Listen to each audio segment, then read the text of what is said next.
Dragon Souls here. Welcome back to Metal Gear Solid 5: The Phantom Pain.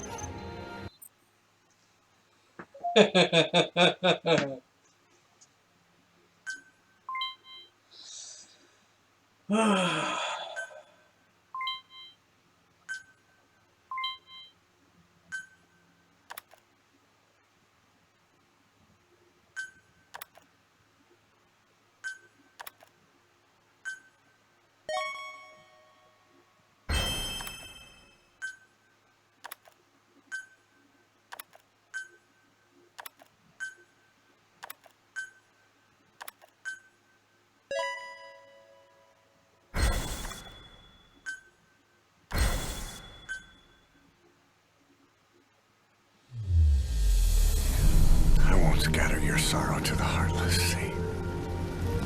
I won't see you in as ashes. You're all diamonds. This man acted as accomplice to the attack on Mother Base. Why are you here? Revenge against the boss. I'm not like you! I think it is time you knew. I'll go alone. Boss, what are you... We can't afford to lose anyone else. What if she's a spy? What if I'm a spy? Or you? Kill her! What should we do, boss? Just give the order. You're right, he is not one of us. Boss. Snake?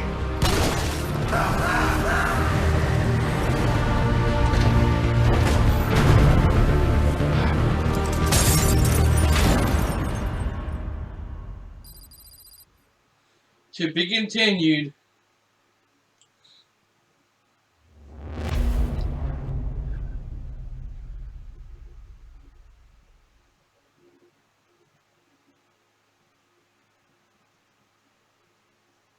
Attention! Diamond Dogs! Even with Skullface dead, our brothers are unavenged. And the phantom pain he brought us lives on. Cypher is still out there. We know they planted spies, parasites among us. Watch the man to your left, to your right. Assume nothing. Report everything. It's the only way to protect ourselves. From here on out,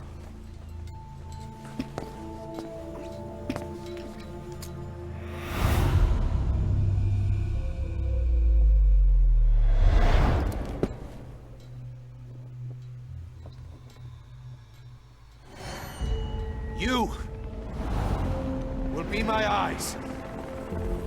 The deadliest enemy's right here in our midst. And they will get no mercy.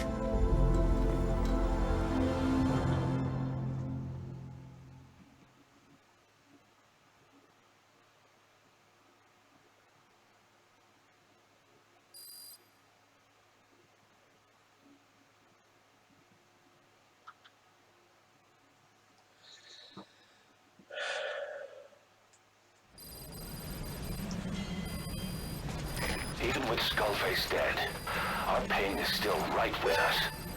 We need more strength. We need more men. Diamond Dogs needs to be bigger. Missions have come in too. We still have a long road ahead of us.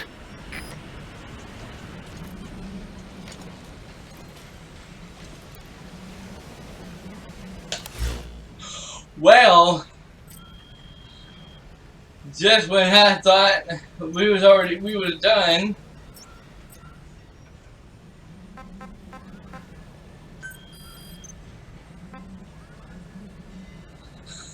I forgot about this. To know too much, and some to C2W,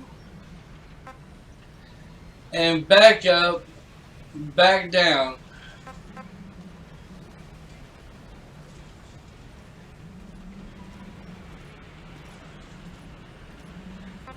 That one,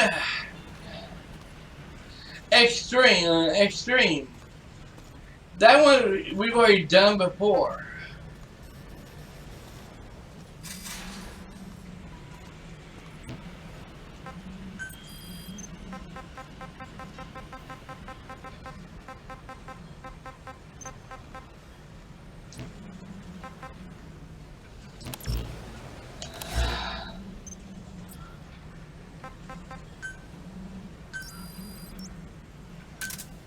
Roger.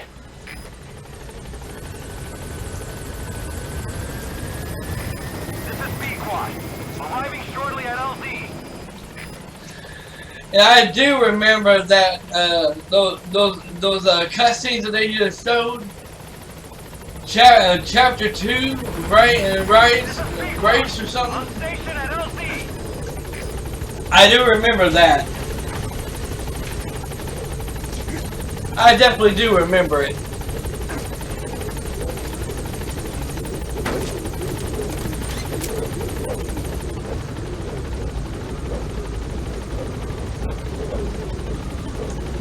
Gaining altitude.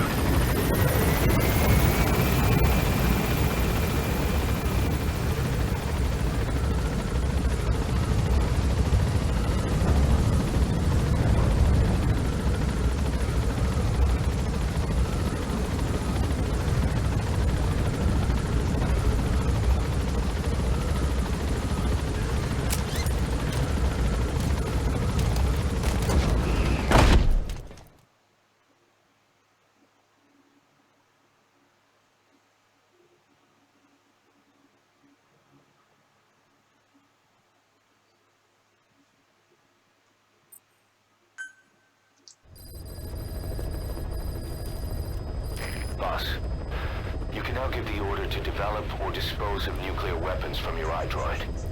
With a nuclear deterrent, even if you're discovered while infiltrating a rival PF's FOB, most PFs won't dare retaliate. But you, of all people, know how dangerous it can be to have nuclear weapons. So will you add nukes to our arsenal as a deterrent? Or will you take them away from other PFs and dispose of them to help build a world that's free of nuclear weapons? I'll leave that decision up to you.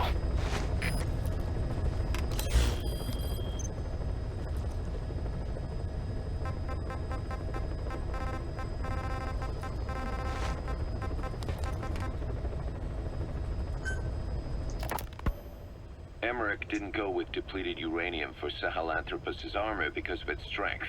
He had nukes in mind. Exactly. It's meant to use its body as the fuel component for a nuclear weapon.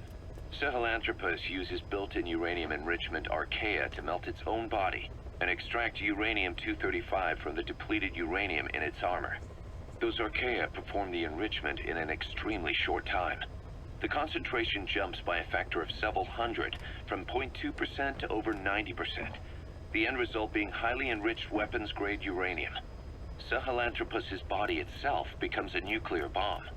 Emmerich says if it were to self-destruct, the nuclear yield would be somewhere in the region of 15 kilotons. Since you need about 50 kilograms of highly enriched uranium to trigger a nuclear reaction, that would mean Sahelanthropus contains something like 23 tons of depleted uranium. That's not very much. No, it isn't. That's about what you'd expect to find in a main battle tank's armor. The point is, it can be transported anywhere, even use its conventional weaponry on the battlefield, and the international community will never suspect a thing.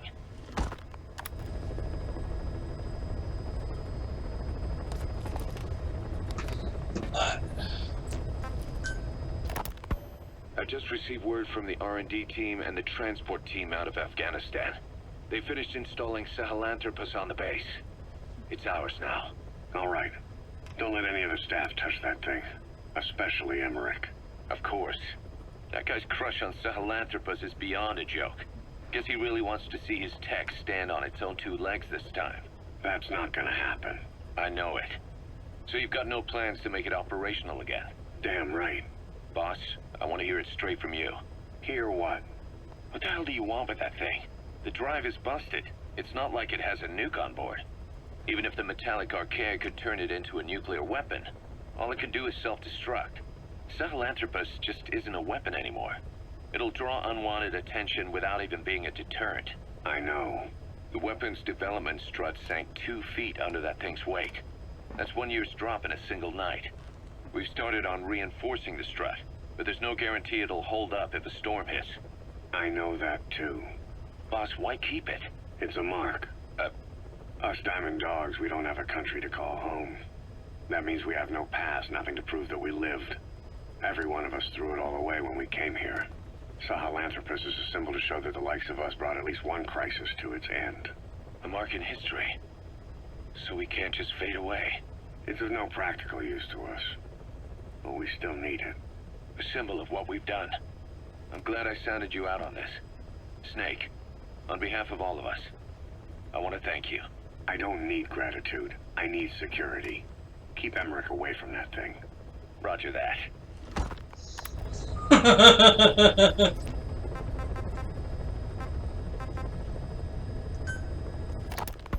You said that the nuke Skullface was trying to spread around the world were equipped with a failsafe. Something that could shut them down at will. His will. Quite so. After all, he needed a guarantee that a buyer wouldn't simply turn the weapons back on him. So how can they be stopped? The criticality trigger, that is, the detonator, is a complete black box design. Any attempt to dismantle it causes it to melt in seconds, using the corroding archaea. The design ensures that no detonation is possible unless he disengages the lock. So he had a way to disengage it remotely. Precisely. The client simply presses a button. At that moment, the detonator begins transmission with a surveillance satellite. The satellite reports to him how the client is trying to use the nuke. If he does not object, the lock is disengaged. But if it's a risk to him in any way... The detonator melts down. The same is true if detonation does not occur within a preset time after the lock is disengaged. The nuke is rendered useless. Who the hell would buy something with strings attached like that? The client would never know until the moment they actually tried to use it. Most likely, he would have explained the time delay as the detonators needing time to activate. And he only intended to sell to technologically primitive groups in the first place. Let me guess. He'd claim it was defective and offer a replacement. Shadier than a used car salesman. Skullface shakes your hand like a friend, using the other to control you like a puppet. This is how he works. Yep, it's true. Code Talker. Haven't seen you eat a single thing since you got here. Let me guess. Photosynthesis? Oh? What makes you say that? Well, a long time ago, I knew someone with a similar ability. Well, you are correct. Most of my body is covered with parasites. I supply them with water, and in return, I receive sugars they produce when exposed to light. Mm-hmm. It isn't just my skin either. The parasites also act as my eyes. They have replaced many of my internal organs as well. It is thanks to them that I live on after over a century. How did you obtain them anyway? Through your research? I would like to say as much, but there is more to it than that. Let me take you back 20 years. I had hit a dead end with my parasite research. Then I was approached by a foundation. They said they had a sample of an unusual strain of parasite. Which foundation? Apparently, they had links to ARPA. But that is all I learned. I was somewhat ignorant of the ways of the world. Just being able to study it was enough for me. Yeah, I've heard that before. Go on. Half in doubt, I visited them to discover the body of an old man. Well, To be precise, his partial remains. A collection of parts, you could say. The man had died in an explosion. An old man, you say? His flesh had not decomposed. In fact, the tissue's cells were still metabolizing. The parasite had infected, or should I say assimilated with, the tissues, and was keeping them alive. I became obsessed with studying the body parts, foregoing food and even sleep. Every day was filled with new discoveries. The parasite's biology, internal anatomy, life cycle. But there was only so much I could learn through observation. And so I made a decision. To truly know the parasites, I had to live with them. So, you implanted them inside you from the dead man's flesh? Correct. It was quite a gamble, whether or not they would adapt to me. But fortunately, it appears I was compatible with them. Or perhaps, through my many years of research, my immune system learned to tolerate them. Were they that body's only parasite? Yes.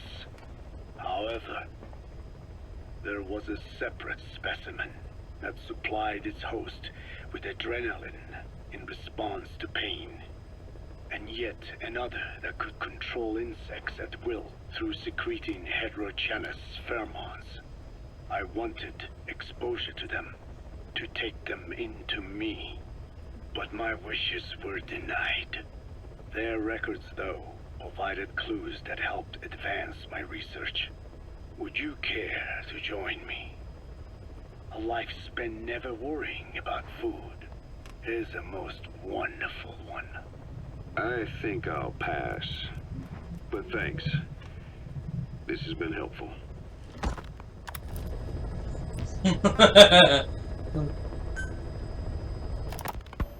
Skullface has finally burned out. The world is rid of his existence at last. Was he still alive? You could say that. But you could also say he'd been dead for decades. What's that supposed to mean? Biologically speaking, it's hard to say how much was his life. Side effects from the treatment? No, the primary effect. Keeping a dying host alive as long as possible. That is the whole point. But in the end, he grew too dependent on his children. As if he had any other way to keep on living. He first underwent parasite therapy before the Soviet Union became his home. His body was horribly burned. Fire washed across his thin young frame and stole his skin and his throat, even his lungs. Only through repeated therapies could the parasites keep him alive. Most of his life became something the parasites gave to him. And then he lost the ability to die. That is correct. The parasites live on past the host's death, still aiding cell composition. At that stage, there is no way to extract them from the host cells. There is no way of knowing when the last cell of Skullface's body would die. The only choice was to burn the whole thing. And his children, along with it. And I am one to talk. When my life is snuffed out, I expect you to treat my body the same way. And when I burn, I will truly be one with my children for the first time. You say there were 3 English vocal parasites. According to Skullface, yeah. Skullface had 2 of the English strain with him. You burned both of them. There was an oil fire. I tossed him in. So that just leaves 1. And you tell me Skullface said he used it. He said it was very close to me. Very close. One of your comrades. Or someone ordered to kill you. Or he could have been speaking metaphorically. Metaphorically. Close to your spirit, close to your heart. Someone who either loves you or despises you. The second one makes a long list. Whichever it is, act with caution. Skullface implanted someone with the English language strain. Who it is irrelevant. Why? I tell you what Skullface really meant. Very close to you means you will be exposed. All the infected here have been given the Wolbachia. Even if the vocal cord parasites infect them now, they cannot reproduce. But if there's a different host among us, host to the English strain. If that were the case, we'd see the symptoms. What about the non-English speakers? We have plenty of those, but the staff use English as a common language. But if that someone has not spoken English yet, and begins to speak it now, there'd be another outbreak. The final mating pair of the English strain must be found immediately. Skullface is gone, but his threat still remains. On this base, do you see what the final mating pair is? With him dead, those parasites are the stain he wished to leave upon the world. His thirst for vengeance. In the flesh. Think. Does anyone here bear a grudge against you? Who would target you, specifically? The ethnic cleansers that Code Talker mentioned, they weren't Skullface's true goal. All we have is circumstantial evidence, but here's my theory. It was Cypher who started developing the vocal cord parasites as bioweapons, parasitic weapons, and Africa was the testing ground for them. As Code Talker said, their purpose is the ethnic cleansing of only those who speak a particular language. So they could do a weapon of mass destruction to eradicate specific groups, races, ethnicities, or colonies by the language they speak. Or a kind of absolute language control. Or maybe a tool for those arrogant fools to build some misguided utopia. I could see plenty of uses for them. However, in practical terms, they wouldn't be as dangerous as you'd think. Counteracting the parasites is easy, after all. Cut them out of your throat to save your life, or just don't talk. That also prevents the infection from spreading. So if the international community were to find out about them, they'd no longer be the threat they were conceived to be. In which case, their targets would be limited to minority groups as a deterrent or a terrorist tool. It's hard to imagine Cypher developing something like that as a main weapon for their arsenal. That leads me to think we've only tugged on one little thread in Cypher's grand tapestry. An obscure corner of their work, possibly forgotten altogether. In any case, things changed. When Skullface was forced to relocate to Africa and he saw that thread dangling. All the time he continued that research, he was secretly following his own agenda. The ethnic liberator parasites. His English language strain. Skullface said there were only 3 samples of the English language strain parasite, and I think we can believe him. Bringing his ethnic liberator's plan to fruition depended on creating an English version of the vocal cord parasites at all costs. But an English strain would have been useless to Cypher. Worse, it could have destroyed everything they'd built. It was the one type they couldn't allow. That means Skullface was forced to develop his English strain out of sight of Cypher's network. Naturally, he couldn't use the greenhouse facility Cypher had set up and filled with guinea pigs. Skullface must have found some secret place to create his precious few English parasites, hiding all evidence like a man cheating on his wife. Somewhere, an entirely standalone environment. And when his plan entered its final phase, he must have made the place disappear. Some little room, could be anywhere, but now nowhere at all. We'll never know where he did it, but to elude Cypher's surveillance, it couldn't have been big. I believe Skullface was telling the truth. There were only ever 3 samples of the English language strain. Why activate Sahelanthropus in Afghanistan? This is how Skullface wanted things to play out. The Soviet Union secretly develops a new type of nuclear weapon and successfully deploys it in Afghanistan. Revealing the existence of Sahelanthropus results in a return to the glory days of the Cold War. The threat it poses reignites the nuclear arms race between the world's major powers. The demand for nuclear weapons increases around the globe. What if you then introduced a nuclear weapon anyone could get their hands on? Non-nuclear nations, militant groups of all shapes and sizes, they'd all jump at the chance. Sahelanthropus was a marketing tool to sell nukes all around the world. But I think it's safe to say that plan was stamped out before it got up and running. The world's intelligence agencies never did turn up anything conclusive on it. After all, Sahelanthropus vanished before word could spread. Everything that's happened is already a fading memory, never to join the pages of history. Except for Cypher. Cypher won't forget. They'll already be working on something quietly beneath the surface. They'll use the pieces of data scraped together from this incident to build their own bipedal weapon. It'll take them a long time to complete it, but for now, the greed sector have found their new life's work. We'll have to be ready too. Yep.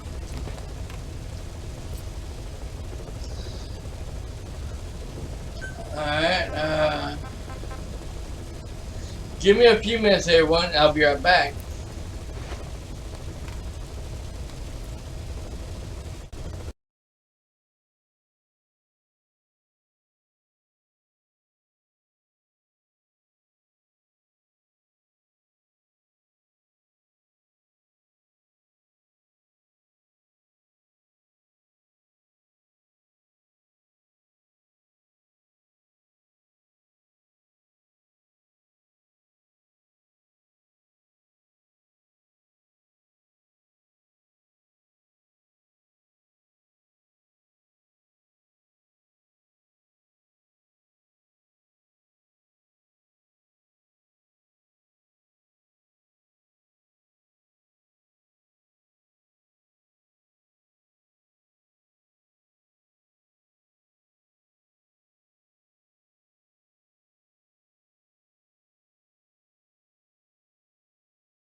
Alright.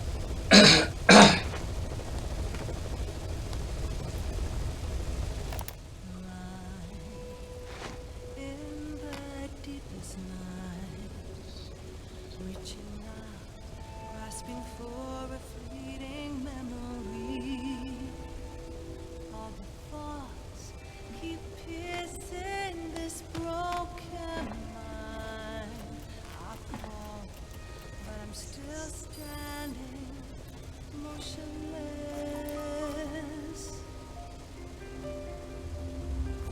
Far in the distance, there is light, a light that burns these scars of old. All this pain reminds me of what I am. I'll live, I'll become all I need to be.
to repent, renounce what made words that kill.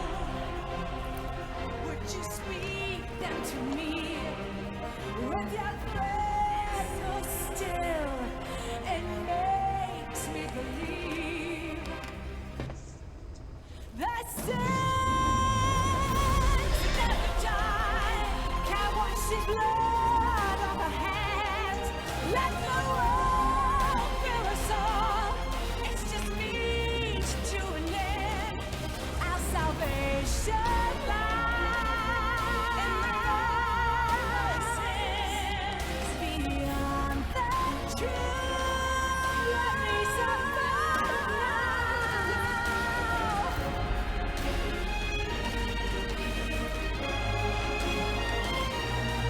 in my heart, I just know that there's no way to light up the door in his eyes.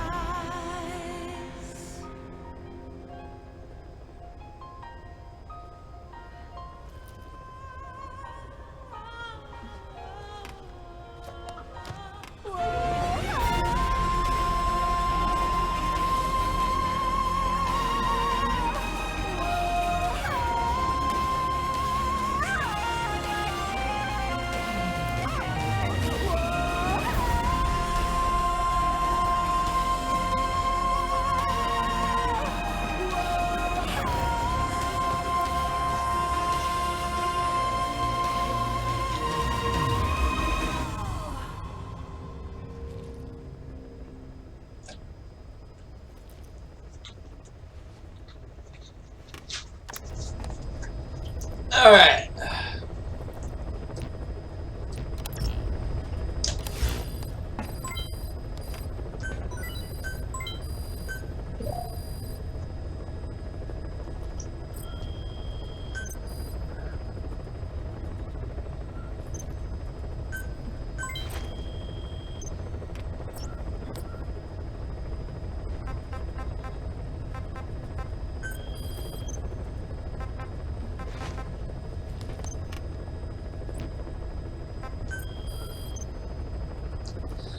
Let's go ahead and actually we're already in our mark, so yeah. Alright everyone. Well, that is definitely gonna be it for this gameplay for tonight. Hit the like button, subscribe, and turn on all